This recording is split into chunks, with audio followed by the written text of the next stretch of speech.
अशाच ताज्या व महत्त्वाच्या घडामोडी जाणून घेण्यासाठी आमच्या नाशिक प्लस न्यूज चॅनलला सबस्क्राइब करा।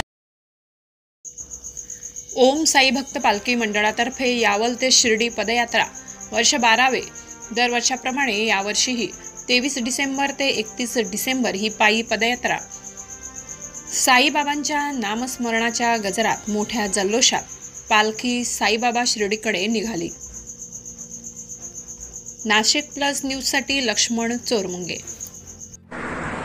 ओम साईराम। ओम साईराम। यावल ते शिर्डी पालखी पदयात्रा दिनांक 23 डिसेंबर ते 31 डिसेंबर या दरम्यान यावल तालुका यावल जिल्हा जळगाव ते शिर्डी पदयात्रा पालखी पदयात्रा ओम साई भक्त मंडळ आयोजित या ठिकाणी करण्यात येते दरवर्षी। यंदा आपल्या पालखीचं 12वं वर्ष आहे। या 12व्या वर्षानिमित्त आपण एक नवीन संकल्प केलेला आहे की दरवर्षी जे आपल्याला जेवण वगैरे देता पालखीमध्ये त्या जेवणा ठिकाणी आपण एक सप्रेम भेट म्हणून देतो।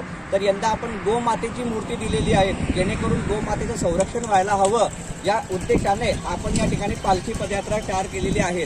आणि यावर्षी पालखी पदयात्रेमध्ये एकूण 70 पदयात्री आहेत।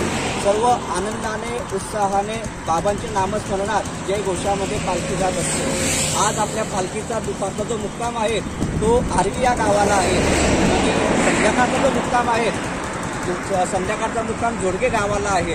आपल्या पालखी काढण्याचा उद्देश असा आहे की जी 31 डिसेंबर आहे त्या 31 डिसेंबर जी आपल्या तरुण पिढी आहे हा इतर खर्च न करता एक बाबांच्या दर्शनामध्ये त्या ठिकाणी त्यांनी जावं आणि एक त्यांना सुसंस्कार घडावा। व्यसनाधीन जे झालेले आहेत त्यांना एक व्यसनापासून दूर करावं असा आपला पालखीचा संकल्प आहे। ओम साईराम।